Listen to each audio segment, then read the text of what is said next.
Welcome back, everyone. Tonight we journey into a realm of history often shrouded in silence, whispered about in coded terms, or outright denied.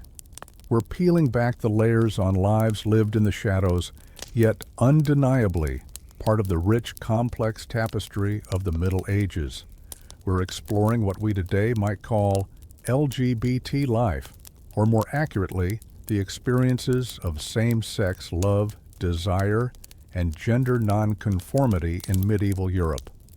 If these explorations into the less trodden paths of history resonate with you, please do take a moment to like this video and subscribe to the channel. Your support truly fuels these deep dives, and I'm always fascinated to know where in the world are you joining this journey from, and what time is it for you? Let me know in the comments below. Now, when we say LGBT in the Middle Ages, we're immediately faced with a challenge. The very language we use, the categories we understand, didn't exist then. There was no gay community, no transgender identity as we define it. So, what did exist? How did people who loved those of the same sex, or who lived in ways that defied gender norms, navigate a world dominated by a church that condemned such acts and a society that often mirrored those condemnations? This isn't just a story of persecution, though that is a stark and undeniable part of it. It's also a story of nuance, of hidden expressions, of theological debates, of surprising pockets of tolerance, and of the enduring human capacity for love and connection, even in the most hostile environments. We'll be sifting through legal codes, religious texts, poetry, personal letters, where they exist, and even art to try and piece together these fragmented lives. And so you find yourself there, not in a world of pride parades and legal recognitions, but into a world where the very concept of your deepest affections, or your innate sense of self, might be deemed a sin against God, a crime against nature, a threat to social order. The air itself feels different, doesn't it? Thick with unspoken rules, with fears that dare not be named. You're in medieval Europe. Let's say, for a moment, it's the earlier part of this vast 1,000-year span, perhaps the 8th or 9th century. The church is the dominant cultural, spiritual, and often political force. Its teachings permeate every aspect of life, from the cradle to the grave. And for centuries, a key concept that shaped attitudes towards same-sex acts was a sodomy. But what was sodomy? It wasn't as straightforward as you might think, not a simple equivalent to our modern understanding of homosexuality. The term, derived from the biblical story of Sodom and Gomorrah, was a broad, almost terrifyingly vague catch-all. It could refer to any non-procreative sexual act, any act deemed unnatural. This could include male same-sex relations, certainly, but also at times masturbation, heterosexual, oral, or anal sex, even bestiality. Its definition was fluid, often weaponized, shifting with theological winds and social anxieties. You hear the word whispered. You see it in the penitentials, those early medieval handbooks for priests, meticulously listing sins and their prescribed penances. Years of fasting, endless prayers, banishment from the community, exclusion from the sacraments. The penalties were severe, designed to purify the soul, yes, but also to enforce a particular vision of social and moral order. The fear, for anyone whose desires strayed from the prescribed path, must have been palpable. Imagine for a moment the weight of that, knowing that an integral part of who you are, or an act of love you might share, falls under this terrifying, all-encompassing umbrella. How would you live? Would you confess to a priest, hoping for absolution, terrified of the penance? Would you hide that part of yourself, even from your closest companions? Would you dare to seek out others who might understand? In a world without common meeting places, without a shared language for your experience, what would you do? Yet, the picture isn't entirely uniform, especially in these earlier medieval centuries, say from the 5th to the 11th century. While condemnation certainly existed in theological texts and early legal codes, its application and the intensity of societal panic could be inconsistent. Some historians argue that before the more systematic persecutions of the High and Late Middle Ages, a shift we will explore in detail, there might have been a degree of, if not acceptance, then perhaps a certain societal looking the other way in specific contexts, or a focus more on the act as a sin to be repented rather than a fixed, inherent identity to be rooted out and destroyed. The emphasis was often on the act, not the person, as intrinsically sodomitical in the way later centuries would define it. Think, for instance, of certain monastic communities. These were often single-sex environments, places of intense male bonding, of shared intellectual and spiritual life. Scholars have long debated the nature of spiritual friendships, or amicitia, within these cloistered walls. Were these passionate platonic bonds a pure reflection of Christian love and fellowship? Or did they, at times, cross into the physical, into something more akin to what we would recognize as romantic or erotic love? The records are often veiled, ambiguous, open to multiple interpretations.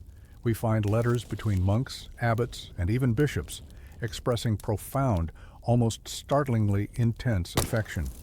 Words of longing, of deep emotional connection.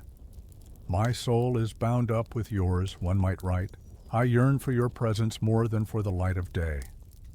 What are we to make of these expressions, penned in a world that officially condemned same-sex intimacy? Were they simply employing the elevated language of spiritual brotherhood, or was something more personal, more specific, being communicated between the lines? You can almost feel the tension, can't you? The careful dance of words. Consider also the figures of Saint Sergius and Bacchus, Roman soldiers martyred in the early 4th century for their Christian faith. Their story and their deep bond became popular in the East and later in the West.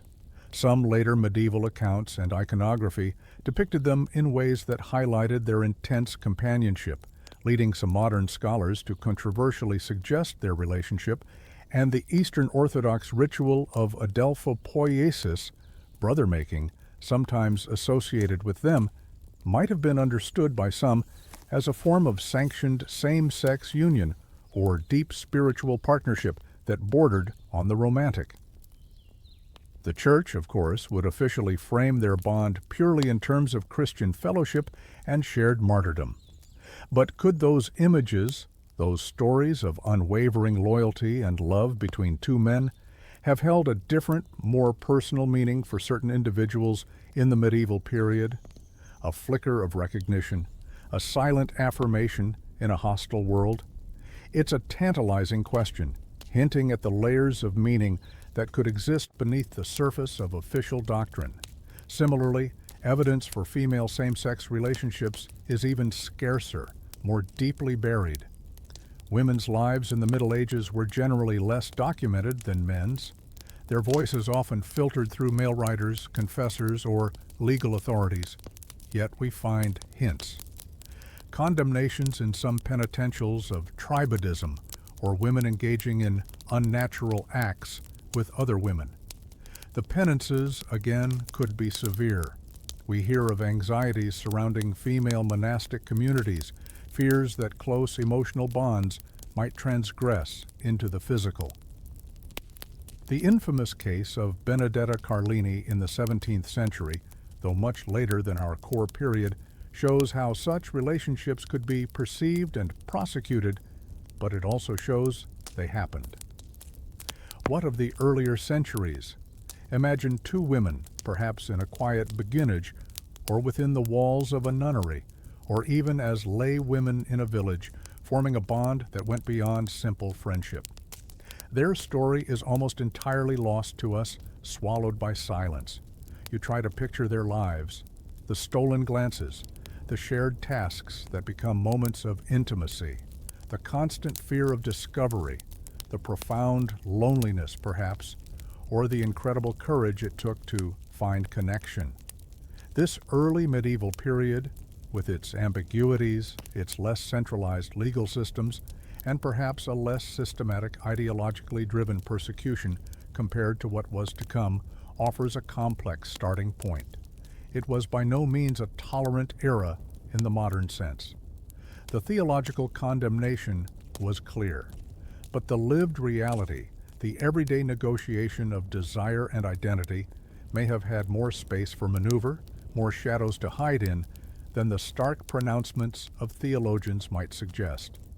But this relative ambiguity was not to last. As Europe moved into the High Middle Ages, as urban centers grew, as universities flourished, and as the Church sought to consolidate its power and define orthodoxy with ever greater precision, the atmosphere began to change. The stakes became terrifyingly higher. The whispers of condemnation would soon turn into shouts, the theological arguments into brutal legal statutes, and the shadows would offer far less refuge. And indeed they did. The relative quiet, the ambiguities you might have navigated in those earlier centuries, began to evaporate as Europe entered what we call the High Middle Ages, roughly from the 11th to the 13th centuries. It's like watching a storm gather on the horizon. First, a darkening of the skies, a change in the wind. Then, the first rumbles of thunder, growing louder, closer.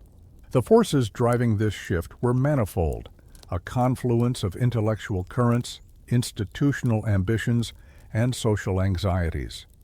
You see, this was an age of great intellectual ferment. The rediscovery of classical texts, particularly the works of Aristotle, filtered through Arabic and Jewish scholars into Christian Europe, sparking a revolution in thought. Universities were burgeoning, Paris, Bologna, Oxford, becoming centers of intense theological and philosophical debate. And one of the key concepts that came to the fore, heavily influenced by Aristotle, was the idea of nature and natural law. What was natural? For influential theologians like Thomas Aquinas, whose synthesis of Christian theology and Aristotelian philosophy would become foundational for Catholic thought, natural acts were those that aligned with the perceived purpose of creation. And in the realm of sexuality, that purpose was unequivocally procreation. Any sexual act that could not lead to conception was, therefore, unnatural, against nature, contra naturam. This wasn't an entirely new idea, but it was now being articulated with a new philosophical rigor, a systematic precision that gave it immense intellectual weight. Suddenly, the condemnation of same-sex acts wasn't just about a specific biblical prohibition. It was framed as a violation of the very order of the universe, an affront to God's design for humanity. You can almost feel the intellectual vice tightening, can't you? The arguments becoming more sophisticated, more encompassing, leaving less room for doubt, less space for alternative interpretations. At the same time, both the Church and emerging secular states were consolidating their power. They sought greater control, greater uniformity. Canon law, the law of the Church, was being codified, systematized, like never before. Gratian's Decretum in the mid-12th century, a massive compilation of church law, became a cornerstone, and in these legal collections, the sin of sodomy, still a somewhat broad term, but increasingly focused on male same-sex acts, began to be treated with increasing severity, no longer just a matter for private penance, for the confessional. It was becoming a crime, a public crime, a crime that threatened the moral fabric of Christian society. And the secular rulers? They were often eager to follow suit, sometimes even to lead the charge. Why? Partly it was about asserting their own moral authority, showing themselves to be pious defenders of the faith. But it could also be about social control, about defining and punishing those deemed deviant, those who didn't fit neatly into prescribed social roles. And so you start to see laws appearing on the statute books across Europe explicitly criminalizing same-sex acts, particularly between men. The penalties escalated dramatically. What might have once resulted in years of fasting or pilgrimage could now lead to mutilation, castration, burning at the stake. Yes, burning. The flames that consumed heretics were now being readied for those accused of sodomy. The horror of it. Imagine living under that threat. The sun beats down, a public square, the smell of smoke, the screams. You see it, you feel it, and you know this could be you. For a secret love, for a moment of forbidden intimacy, the very air you breathe changes. Suspicion becomes a constant companion. A misplaced word, a rumor, an enemy's accusation, any of these could be a death sentence. How does this affect the way people interact? Those intense friendships we talked about in monastic communities, the amicitia, they come under greater scrutiny. What was once perhaps seen as a laudable expression of spiritual brotherhood could now be viewed with a suspicious eye. Is this affection too fervent? Is there something unnatural lurking beneath the surface? The space for expressing even platonic same-sex affection begins to shrink. You learn to be more guarded. Your letters, if you write them, become more circumspect. The language of love becomes coded, or it disappears altogether, driven underground. And who were the targets?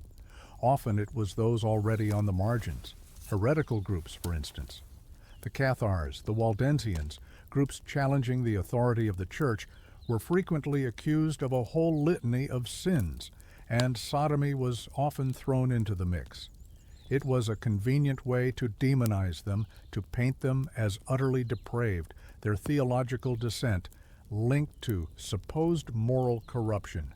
It made them easier to persecute, easier to eradicate. The Knights Templar, that powerful military order, would later face similar accusations in the early 14th century, charges of heresy, blasphemy, and yes, institutionalized sodomy, likely trumped up for political and financial reasons by a king eager to seize their wealth. You see how the accusation itself becomes a weapon, a tool for power. It's not always about a genuine concern for morality. Sometimes it's about crushing dissent, eliminating rivals, or scapegoating the vulnerable. What about women? Female same-sex relationships remain even more deeply hidden in the records of this period. While theological condemnations of women engaging in unnatural acts with other women existed, and legal prohibitions could be found in some places, the primary focus of the intensified persecution, the most severe penalties, often seemed directed at male same-sex acts. Why might this be? Perhaps because male sodomy was seen as a more direct challenge to patriarchal power structures, a more egregious waste of seed, a more visible affront to the social order. Perhaps because women's sexuality in general was often either ignored, devalued, or seen primarily in relation to men. Or perhaps simply because women's lives were less public, their actions less likely to come to the attention of male-dominated legal and religious authorities unless a major scandal erupted. But this doesn't mean women didn't love other women or that they didn't face danger if their affections were discovered. It just means their stories are even harder for us to find. You have to read between the lines, search for the faintest traces in convent records, in accounts of female mystics, or in the occasional shocking court case that rips away the veil of silence. Think about the psychological toll. You live in a world where your deepest feelings are labeled a crime against God and nature, where discovery could mean not just shame and ostracism, but a horrific public death. What does that do to you? Do you internalize the hatred? Do you come to believe you are truly monstrous, as the preachers and judges proclaim? Or do you find ways to resist, to affirm your own worth, even if only in the deepest secrecy of your own heart? Perhaps you find a trusted friend, a lover, and in those stolen moments, you create a small, fragile world of acceptance. But the fear is always there. A knock on the door, a pointed finger, a whispered accusation. You run, you hide, you pray. But where do you run when the entire world seems to share the same condemnation? The 13th century in particular stands out as a turning point for the worse. The Fourth Lateran Council in 1215, a hugely influential church council, reinforced the church's stance on moral issues and called for the secular authorities to punish those deemed heretical or morally deviant. This gave further impetus to the persecution. Legal texts from various parts of Europe, France, Italy, the Holy Roman Empire, Spain, began to explicitly prescribe the death penalty, often by fire, for sodomy. Imagine being a young person coming to understand your desires in such an environment. There are no positive role models, no affirming communities, no language to even articulate your experience except the language of sin and crime. The isolation must have been profound, crushing. Yet even in this climate of intensified repression, human connection finds a way. Were there networks, however informal, however dangerous? Did people find each other in the burgeoning cities, in the anonymity that urban life could sometimes offer, in certain professions perhaps, among artists, scholars, or even within the clergy itself, despite the official condemnations? The historical record is tantalizingly scarce on this, precisely because such connections had to be so deeply hidden. But to assume they didn't exist at all is perhaps to underestimate the resilience of the human spirit. The very severity of the laws suggests that the authorities believed these acts were happening, that they were a persistent problem to be stamped out. That in itself is a kind of backhanded evidence, isn't it? A testament to the enduring nature of these desires, even in the face of unimaginable terror. The fight for survival, for a sliver of personal truth, was a silent, desperate battle waged in the shadows of towering cathedrals and unforgiving laws, a battle whose full story we are still struggling to uncover. That silent, desperate battle waged in the shadows, it continued, it had to. Because even as the legal and theological condemnations reached a fever pitch in the High Middle Ages, as the pyres burned and the fear became a suffocating cloak, life in all its complexity went on. The late Middle Ages, stretching roughly from the 14th to the early 16th century, inherited this legacy of intensified persecution. The laws were on the books, the attitudes deeply ingrained. But this period also saw immense social upheaval, the Black Death, which decimated populations and shook societal foundations, the 100 Years' War, the Western Schism, which saw rival popes vying for authority. Did these cataclysms create cracks in the edifice of repression, or did they, in some instances, intensify the search for scapegoats, for someone to blame for the world's perceived descent into chaos? The answer, as with so much of this history, is not simple. It's a yes and no. The machinery of persecution, once set in motion, is hard to stop. You still see trials for sodomy across Europe. In cities like Florence, Venice, and some German towns, special courts or magistrates were sometimes established, specifically tasked with rooting out this vice. Their records, where they survive, offer a chilling glimpse. Accusations often extracted under torture, networks of informants, public shaming, banishment, fines, and yes, still, execution. The sheer bureaucratic effort involved in some of these campaigns, like the Office of the Night in Florence, dedicated to policing sodomy, particularly among men, tells you something. It tells you that despite the terrifying risks, these acts, these relationships, were perceived to be widespread enough to warrant such a dedicated and often brutal response. Imagine yourself in late 14th century Florence, a vibrant, bustling city, a hub of art and commerce. But beneath the glittering surface, there's an undercurrent of fear. The Otto di Guardia e Balia, and later the Ufficiali di Notte, officers of the night, are watching. They have spies. They encourage citizens to denounce their neighbors. Perhaps you're an apprentice living in close quarters with other young men. A bond forms deeper than friendship. A shared glance lingers too long. A touch, meant to be casual, carries a different weight. Someone sees, someone whispers, and suddenly your world implodes. You're dragged before the magistrates, accused. The questions are relentless, shaming. Did you engage in the nefarious sin of sodomy? With whom? How often? Where? The pressure to confess, to name others, is immense. Your life, your reputation, your very soul hangs in the balance. What would you do? Would you betray a loved one to save yourself? Or would you face the horrific consequences, clinging to a secret that has become your undoing?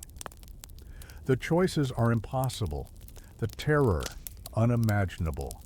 And yet, within this landscape of fear, there are also paradoxes, complexities that challenge a narrative of unrelenting monolithic oppression. Consider the world of literature and art. Even as same-sex acts were condemned, themes of intense same-sex friendship, sometimes bordering on the homoerotic, could still find expression, albeit often couched in classical allusions or allegorical terms. Think of the poetry, the chivalric romances. Sometimes the language of love between men or the devotion between women is so passionate, so profound, it makes you wonder. Were contemporary audiences reading these texts purely at face value? Or did some readers, those who shared these forbidden affections, find a coded acknowledgement, a secret resonance in these stories of David and Jonathan, Achilles and Patroclus, or in tales of devoted female saints? You look at certain artistic depictions, sculptures, manuscript illuminations. Sometimes the intimacy between figures of the same sex is striking.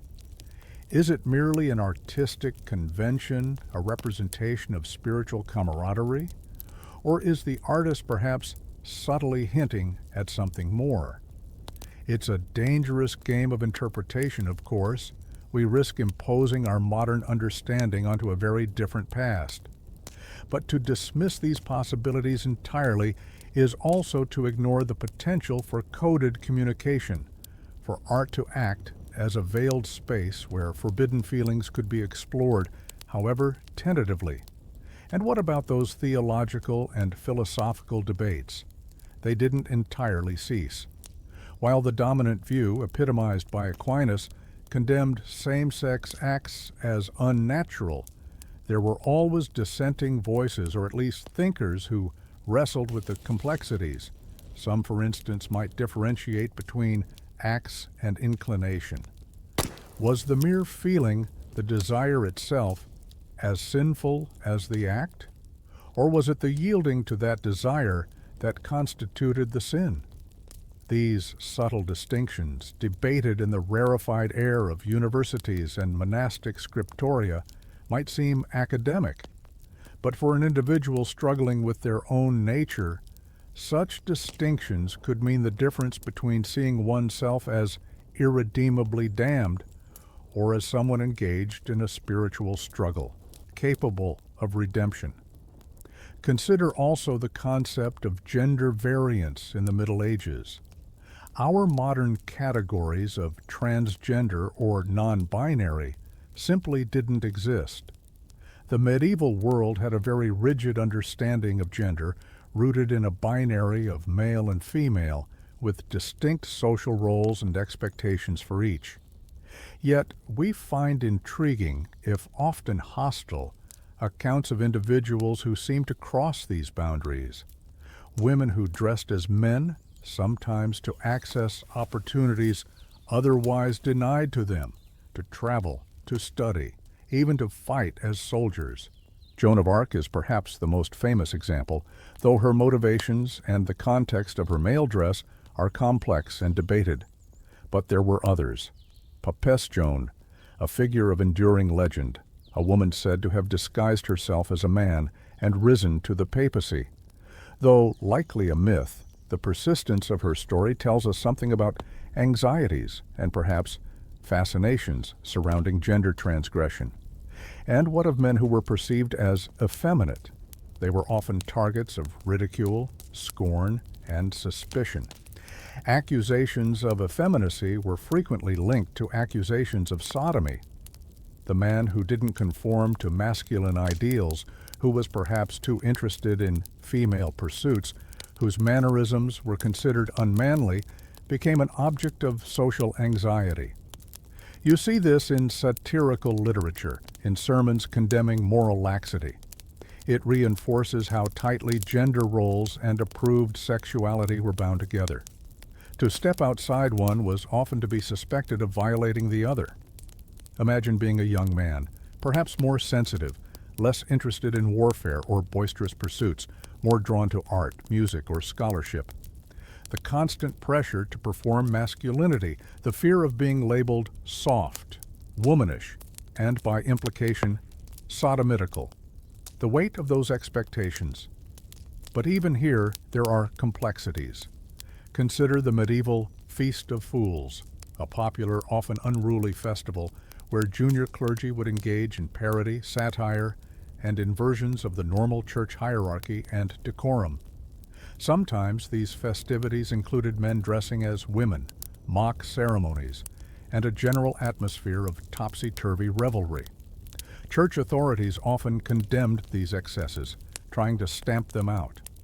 But their persistence suggests they fulfilled some social or psychological need. Were these instances of cross-dressing simply harmless fun, a temporary release from rigid social norms? Or could they, for some individuals, have offered a rare, fleeting opportunity to express a different facet of their identity, however briefly, however circumscribed by the ritualized context of the festival? Again, the answers are elusive, hidden behind layers of ritual and social convention. The challenge for us, as we try to understand these lives, is to resist simplification. It wasn't all just unmitigated horror, though the horror was very real and ever-present. There were also moments of human connection, of resilience, of subtle resistance. There were regional variations. Some areas might have been more lax in enforcement, others more zealous. There were variations over time, ebbs and flows in the intensity of persecution, and there was always the gap between official doctrine and lived reality. The church might condemn, the law might prescribe horrific penalties, but what happened in the privacy of a bedroom, in the secrecy of a shared glance, in the unspoken understanding between two people? That is the history that is hardest to recover, the history whispered in the spaces between the official pronouncements. We must listen very carefully to hear those whispers from the spaces between official pronouncements. They are what we strain to hear. And sometimes, if we listen intently enough, through the din of condemnation, through the veil of centuries, fragments emerge. Not always clear, often ambiguous, but fragments nonetheless. They come to us in unexpected places, court records that detail not just the crime, but the alleged relationship, poetry that, despite its conventional forms, seems to tremble with a forbidden passion, theological tracts that, in their very vehemence against certain acts, inadvertently describe them, and even in the visual arts, where an artist's hand might betray an empathy or a fascination that official doctrine would never permit. Consider, for example, the realm of medieval romance and poetry. We've touched on it, but let's delve a little deeper. The ideals of chivalry, of courtly love, often celebrated intense bonds between men, the brotherhood of knights, the loyalty between a lord and his vassal, the shared hardships of a quest. Often this is presented as pure, noble, and asexual. But sometimes the language used to describe these bonds is so fervent, so emotionally charged, that it pushes the boundaries. Think of the chansons de geste, epic poems celebrating heroic deeds, the camaraderie between warriors, their grief at a companion's death. It can be overwhelming in its intensity. Are we, with our modern sensibilities, reading too much into it? Perhaps. But could it also be that within these accepted literary conventions, poets found a socially sanctioned way to explore themes of deep, passionate love between men, a love that, if expressed more overtly, would have brought down condemnation? You wonder, don't you? What was the knight feeling as he cradled his dying comrade in arms, his words of lament echoing the deepest sorrow of a bereaved lover?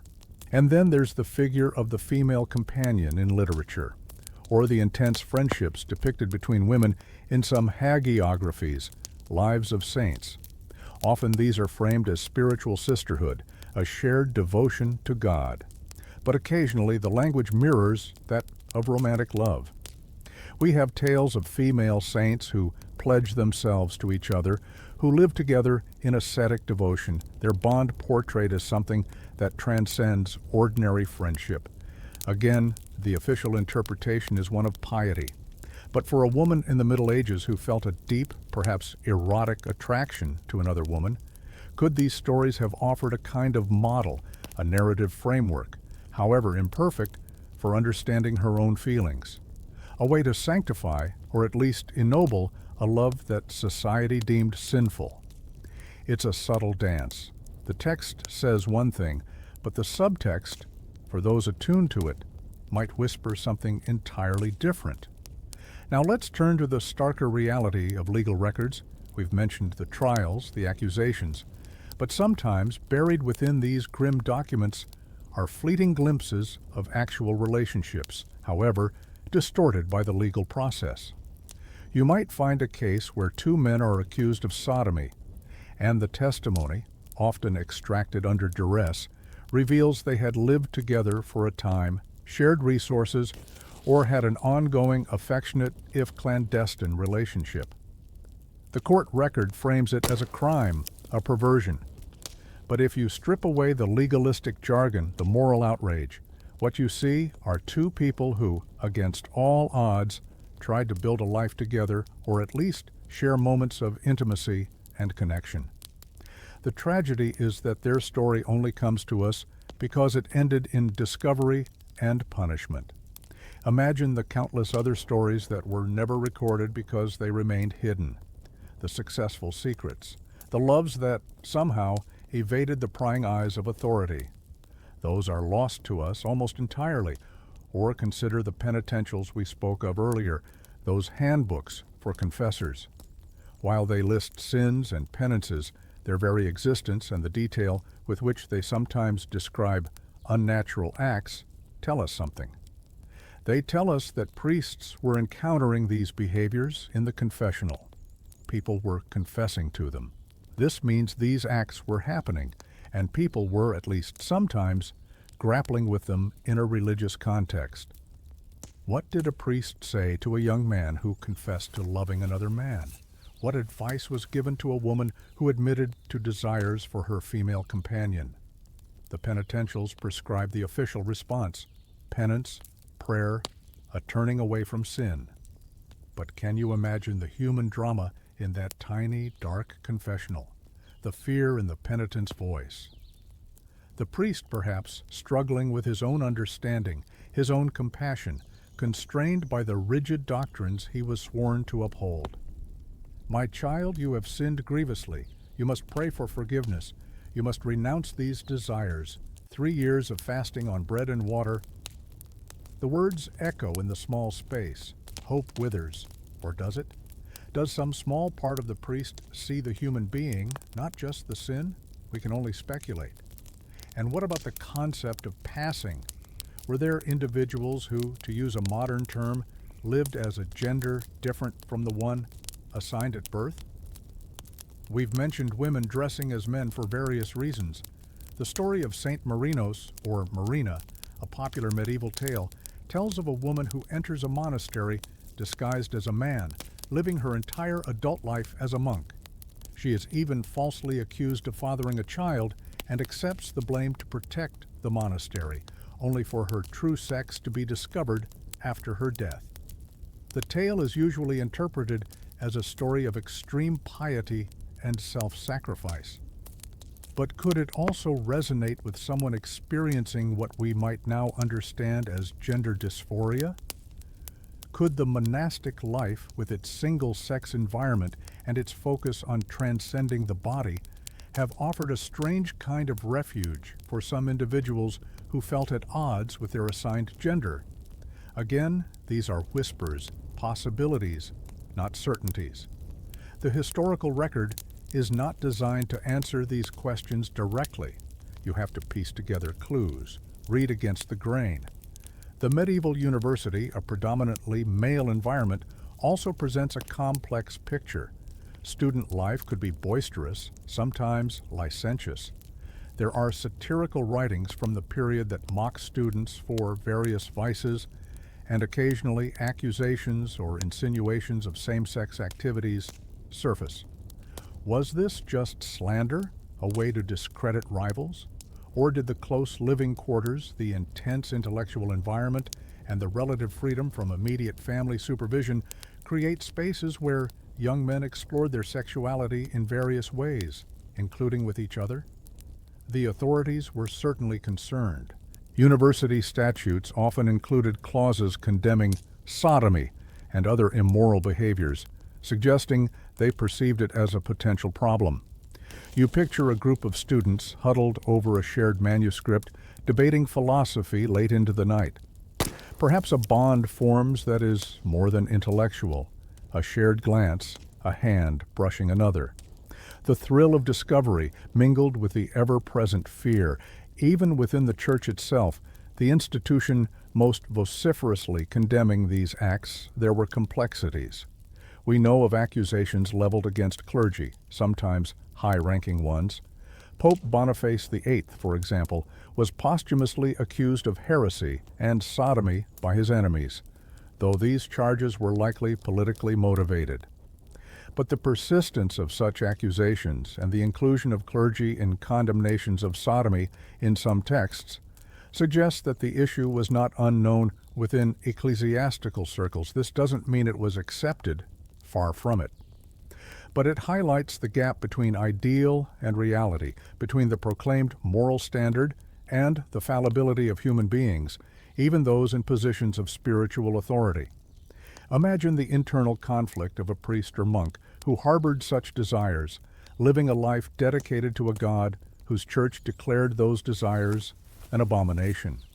The torment of that, the loneliness, the desperate search for a way to reconcile faith and nature.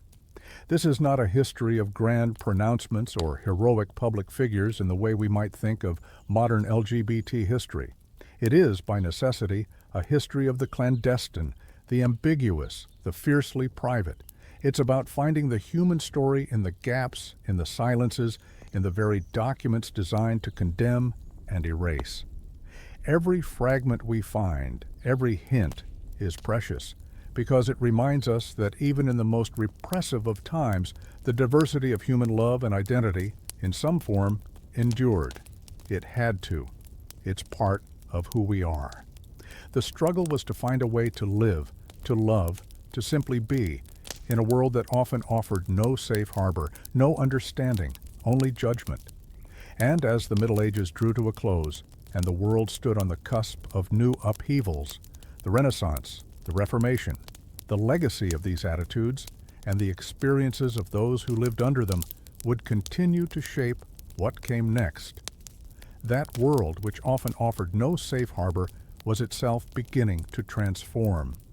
As the 15th century bled into the 16th, Europe was standing on the precipice of seismic change.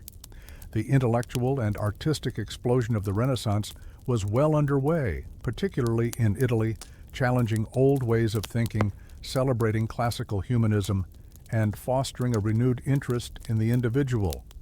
Simultaneously, the religious landscape was about to be fractured by the Protestant Reformation, fundamentally altering the spiritual and political map of the continent.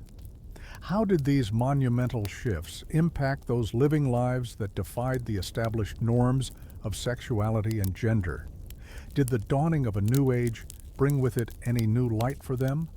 Or did the old shadows simply lengthen, perhaps taking on new forms? You might imagine that the Renaissance, with its embrace of classical art and literature, cultures after all, where male same-sex love, particularly in ancient Greece, was often depicted or discussed more openly, would lead to a more tolerant atmosphere. And in some very limited, elite, artistic, and intellectual circles, perhaps there was a slightly more nuanced understanding, or at least a more open, if still coded, exploration of these themes in art and literature. You see it in the works of artists like Michelangelo or Leonardo da Vinci, whose depictions of the male form and whose own personal lives have been the subject of much speculation regarding same-sex desire. Their patrons, often powerful and worldly figures from the church or nobility, might have turned a blind eye or even tacitly appreciated such artistic expressions as long as they remained within certain aesthetic or allegorical bounds. Think of the coded language, the classical allusions. It was a subtle art, this expression of forbidden desires, played out in the courts and studios of the powerful. But this, you must understand, was a very thin veneer, largely confined to a privileged few. For the vast majority of people, the legal and social condemnation of sodomy remained firmly in place, and in some regions it even intensified. The Renaissance, for all its artistic glory and intellectual curiosity, did not usher in an era of widespread sexual liberation or tolerance. In fact, some of the most systematic and brutal campaigns of persecution against sodomy, such as those conducted by the officers of the night in Florence we mentioned, occurred precisely during the height of the Florentine Renaissance. It's a stark paradox, isn't it? A city producing breathtaking art and profound philosophical insights, while simultaneously and quite zealously policing private morality and brutally punishing those who transgressed. What does this tell you? It tells you that cultural flourishing in one area does not automatically translate to progressive social attitudes in all areas. Power structures, deeply ingrained moral codes, and social anxieties often have a momentum all their own. And what of the Reformation? Martin Luther nailed his 95 Theses to the church door in Wittenberg in 1517, unleashing a storm that would split Western Christendom. You might wonder if this challenge to the authority of the Catholic Church, this call for reform, brought any relief to those marginalized for their sexuality. Initially, perhaps some hoped it might, but the reality proved far more complex and often more grim. Both Protestant reformers and the Catholic Counter-Reformation, in their fierce battle for souls and for moral authority, often sought to outdo each other in their condemnation of perceived moral laxity. Sodomy remained a potent symbol of sin and corruption. Protestant leaders like Luther and Calvin were unequivocal in their condemnation, drawing heavily on biblical interpretations that emphasized procreation within marriage as the sole legitimate outlet for sexuality. There was no softening of the stance here. If anything, the desire to create godly, well-ordered communities often led to even stricter enforcement of moral codes in Protestant territories. Imagine yourself living in Geneva under Calvin's austere rule, a city striving to be a model of reformed piety. The scrutiny of public and private life is intense. Moral transgressions are harshly punished. Sodomy is not just a sin, but a capital crime, an offense against God that threatens the very fabric of this new, godly society. Where do you find refuge in such a place? The new religious fervor, in many ways, simply reinforced the old condemnations, perhaps even giving them a new urgency, a new ideological edge. The focus on the Bible as the sole authority, interpreted literally in many cases, often meant that passages used to condemn same-sex acts were given even greater weight.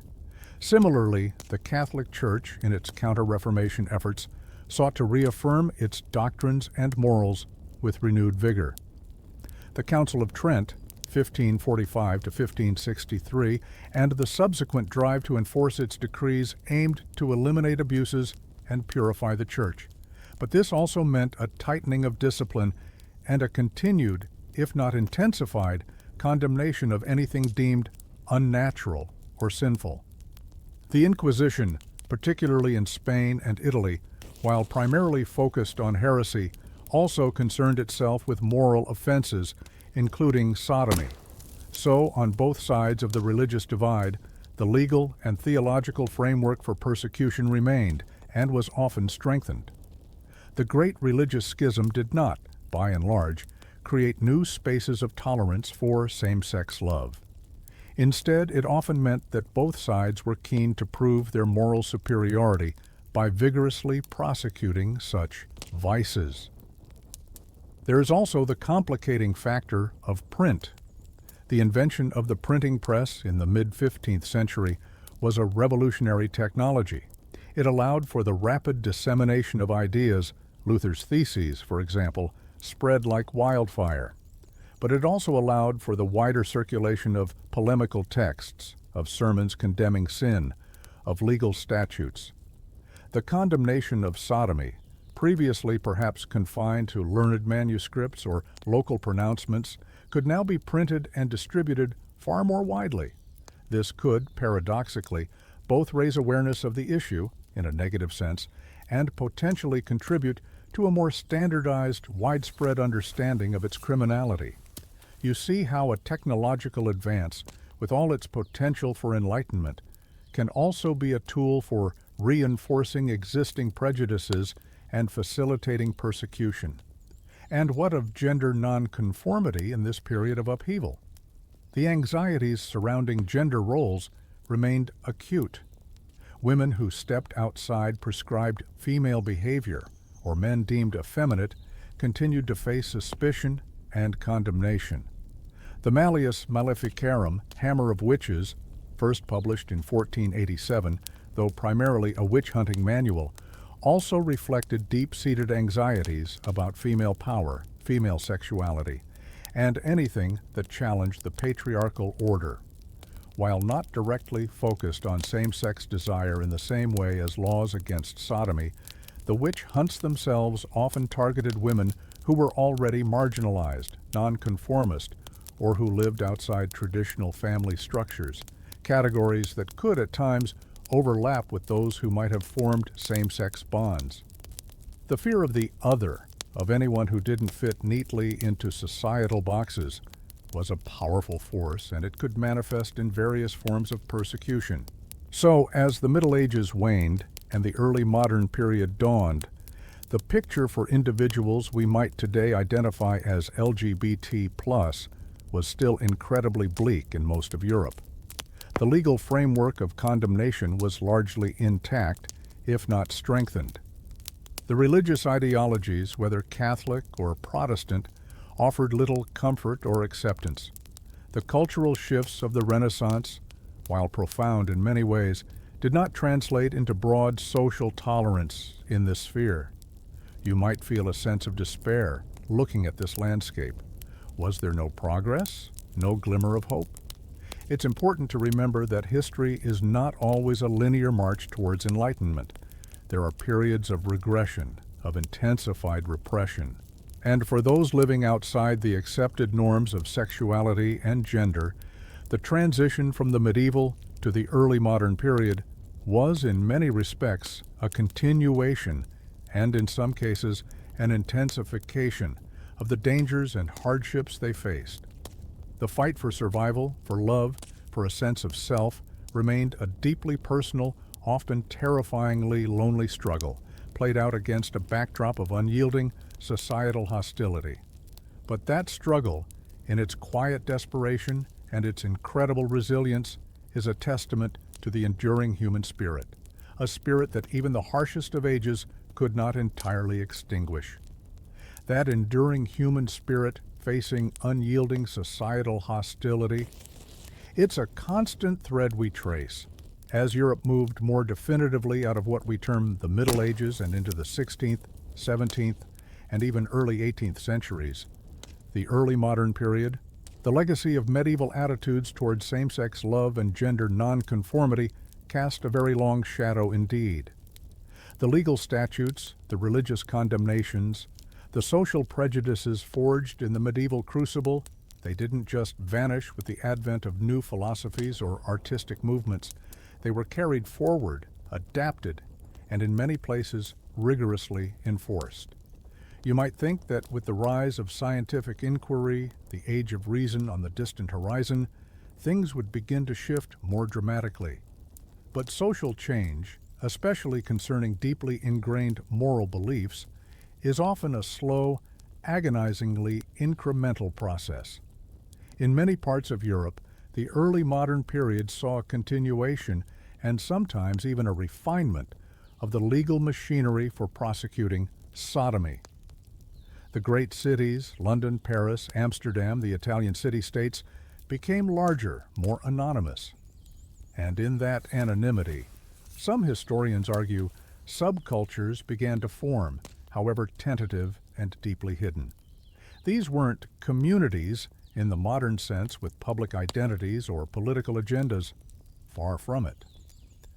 They were more like clandestine networks, individuals finding each other in specific locales, certain taverns, parks, bathhouses, or particular urban districts known through whispered reputation as places where one might encounter like-minded individuals.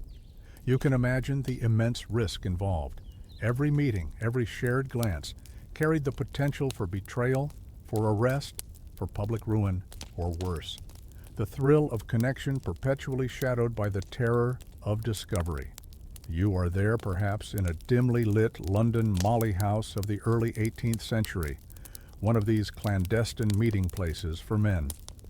The atmosphere is a strange mix of conviviality, coded language, sometimes flamboyant behavior within those four walls, and the constant gnawing fear of the authorities, of the vice societies, of the informants. One wrong word, one raid, and your life is over. And the authorities were watching. In England, for example, the Buggery Act of 1533, enacted under Henry VIII, made sodomy a capital offense, and it remained on the statute books for centuries.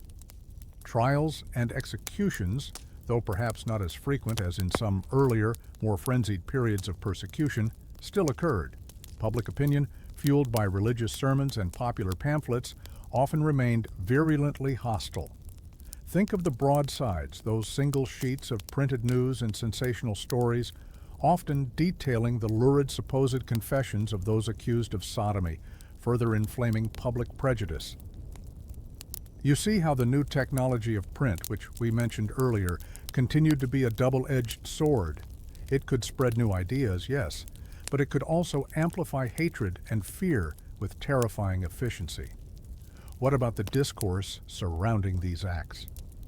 In the medieval period, sodomy was primarily framed as a sin, a religious transgression, an act against God and nature. In the early modern period, while the religious condemnation certainly remained powerful, you begin to see subtle shifts in how it was sometimes discussed, particularly in medical or quasi-scientific texts.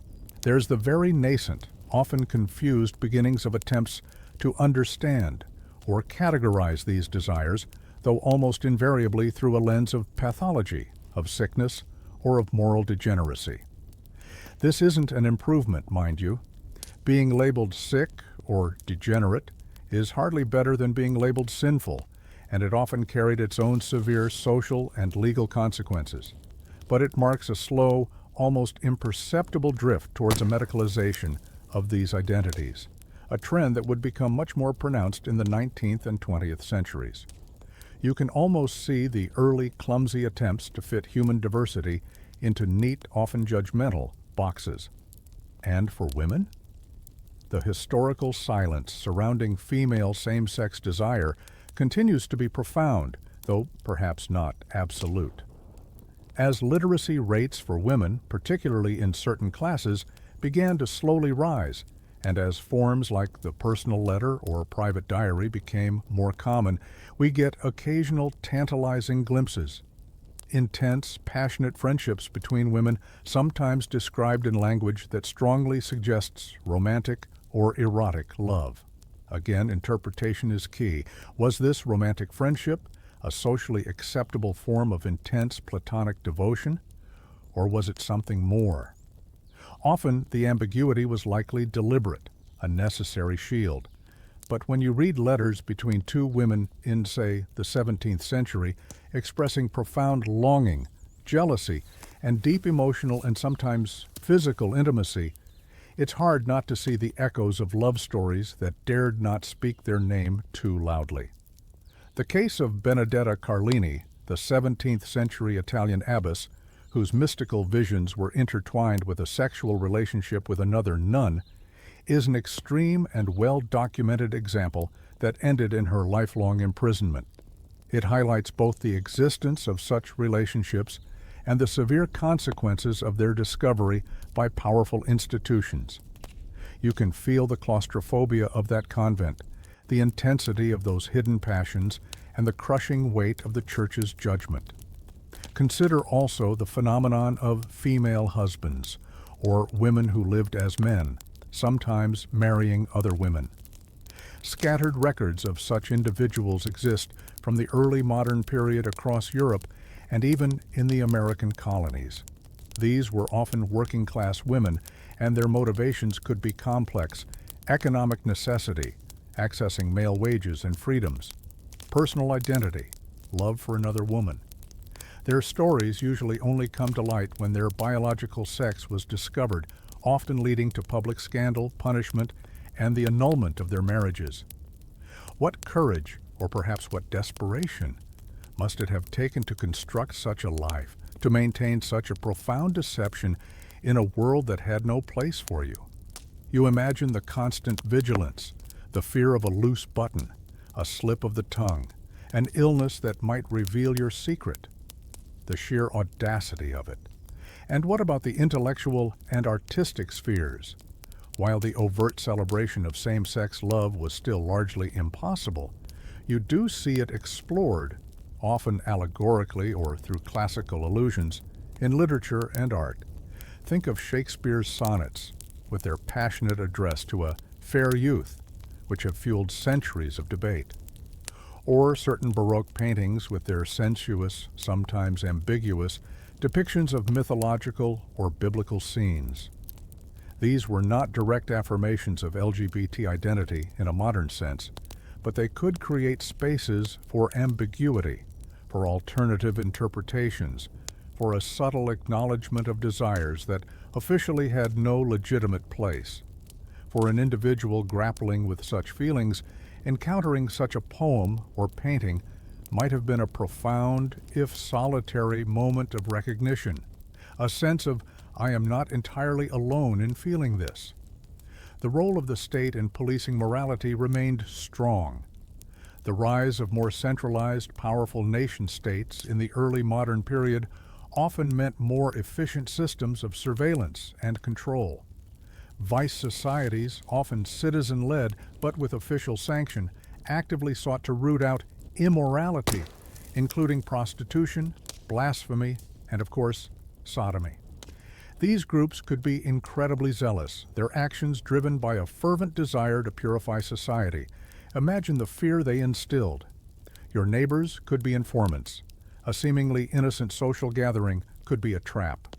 The public sphere felt increasingly hostile, increasingly dangerous. Yet despite all this, human beings continued to seek connection, to form bonds, to express their identities in whatever ways they could. The very persistence of court records, of condemnatory sermons, of anxious legal debates about how best to punish these crimes, tells us that these desires, these lives, were a constant feature of society, not an aberration that could be easily stamped out. The history of LGBT people in this period is not a history of public triumphs or grand movements. It is a history of survival, of resilience, of finding ways to exist and love in a world that was, for the most part, deeply and institutionally hostile. It is a history written in whispers, in coded language, in the margins of official documents, and in the enduring strength of the human heart to seek its own truth, even in the darkest of times. And as the Enlightenment began to dawn, with its emphasis on reason and individual rights, one might wonder if, finally, a more significant shift in understanding was on the horizon, or if the old prejudices would simply find new justifications in a changing world. That enduring human heart, seeking its own truth even in the darkest of times, it continued to beat resilient into the 18th century, the era we call the Enlightenment. An age that prided itself on reason, on challenging superstition, on championing individual rights and human liberty. Surely you think this must have been a turning point, a moment when the old prejudices, forged in the medieval period and reinforced through centuries of religious dogma and social fear, finally began to crumble under the clear light of rational thought? If only it were that simple. The Enlightenment, like all great intellectual and social movements, was a complex beast full of contradictions, and its impact on those who loved outside the prescribed heterosexual, procreative norm was, to put it mildly, mixed. On the one hand, Enlightenment thinkers championed critical inquiry. They questioned traditional authorities, including the absolute authority of the Church. Some philosophers began to argue for a greater degree of personal autonomy, for laws based on reason and demonstrable harm rather than purely on religious doctrine. You can see how this could have laid the groundwork for a more tolerant view of private, consensual sexual acts. If an act between two consenting adults caused no harm to others, why should the state intervene? Why should it be a crime? Such questions were beginning to be whispered, even if not shouted from the rooftops. Thinkers like Montesquieu or Voltaire, while not necessarily champions of what we'd call LGBT rights, did critique religious intolerance and the arbitrary cruelty of certain laws.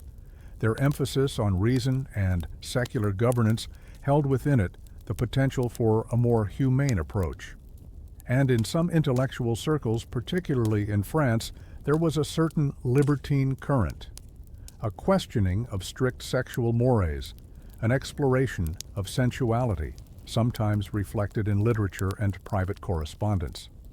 This wasn't necessarily about acceptance of same-sex love as a legitimate form of relationship, but more a general challenging of puritanical restrictions. It created a somewhat more fluid, if still discreet, atmosphere in certain elite salons and social groups. You can imagine individuals within these circles perhaps finding a little more breathing room, a little less overt condemnation, as long as they maintained a certain level of discretion and conformed to the sophisticated social codes of the era. However, this is only part of the story. The Enlightenment also had a darker side, or at least a side that did not necessarily translate into liberation for everyone. The emphasis on nature and natural law, which we saw gain prominence in the High Middle Ages through figures like Aquinas, didn't disappear. Instead, it was often secularized.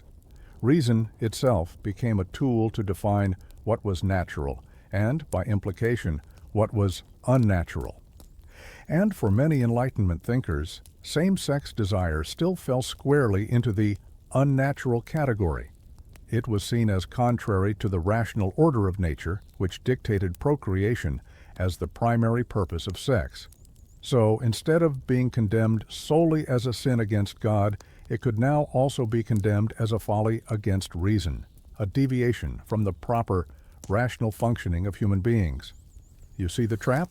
The language changes, the justification shifts, but the condemnation can remain just as firm. Furthermore, the Enlightenment's focus on societal order and utility could also be turned against those perceived as unproductive or disorderly. Same-sex relationships not leading to procreation could be framed as useless to the state, as a form of social sterility.